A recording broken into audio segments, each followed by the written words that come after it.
دوسرے نمبر پہ اگر یہ سارا ریکارڈ سامنے آ جاتا ہے تو اس کے بعد اب کیا صورتحال ہوگی؟ اب کوشش یہ ہو رہی تھی، دھیان سے سنیے گا،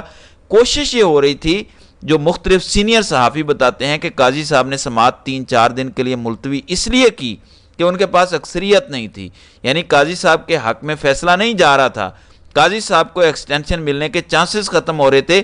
کیونکہ الیکشن کمیشن کا وکیل مکمل طور پر پھنس چکا تھا، لہٰذا قاضی صاحب نے اپنے ساتھی ججز کو منانے کے لیے یا لابنگ کرنے کے لیے یہ سارا کچھ کیا ہے،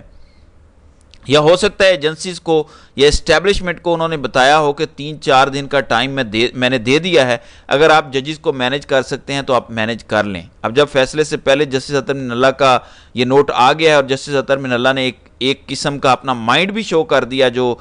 پہلے دن سے ان کا مائنڈ واضح تھا، لہٰذا اب وہ ججز جو ڈبل مائنڈڈ تھے کہ ادھر جائیں یا ادھر جائیں، کیا کریں، قاضی کی لاج رکھیں نہ رکھیں، لہٰذا اب ان کا مائنڈ بھی بڑا واضح ہو جائے گا۔ آپ کو یاد ہوگا جب اسلام آباد ہائی کورٹ کے 6 ججز نے خط لکھ دیا تھا، اس کے بعد پورے ملک کے ججز کھڑے ہو گئے، لہٰذا پہلا پتھر کون مارتا ہے، پہلی بار علم بغاوت کون بلند کرتا ہے، پہلی بار سپریم کورٹ میں آواز کون اٹھاتا ہے، لہٰذا اب فرض بنتا ہے جسٹس منیب اختر اور جسٹس منصور علی شاہ کا کہ وہ بھی یہی مطالبہ کریں، سو موٹو کا مطالبہ کریں، یا اگر سو موٹو کا مطالبہ نہیں کرتے تو ساتھ ہی جو پٹیشن پڑی ہے پی ٹی آئی کی 8 فروری کے الیکشن کے حوالے سے وہ پٹیشن بھی لگائی جائے، کیونکہ حکومت نے جو واردات ڈال دی ہے، انہوں نے الیکشن ترمیمی ایکٹ بل کو منظور کر لیا کہ ریٹائرڈ ججز اب ٹریبیونل میں کیسز سنیں گے۔ پہلے وہ آرڈیننس لے کر آئے تھے، انہیں پتا تھا یہ نہیں چلنے والا، تو انہوں نے بل منظور کر لیا، الیکشن ٹریبیونل کے اندر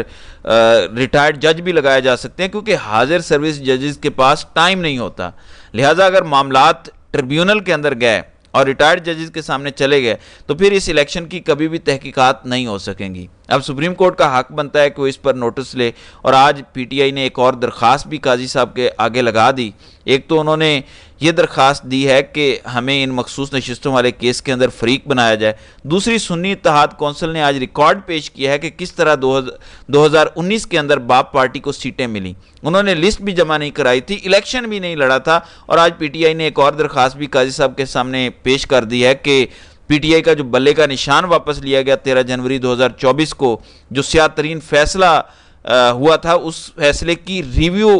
پٹیشن پینڈنگ ہے، وہ ریویو پٹیشن بھی اس 13 رکنی بینچ کے سامنے لائی جائے، لہٰذا وہ ساری چیزیں جو بھی الیکشن سے جڑی ہیں، الیکشن کمیشن سے جڑی ہیں، انتخابی دھاندلی سے جڑی ہیں، وہ ساری کی ساری منظر عام پر آتی جا رہی ہیں، اور اس حکومت کا، اس اسٹیبلشمنٹ کا یا قاضی کا چلنا مشکل ہو چکا ہے۔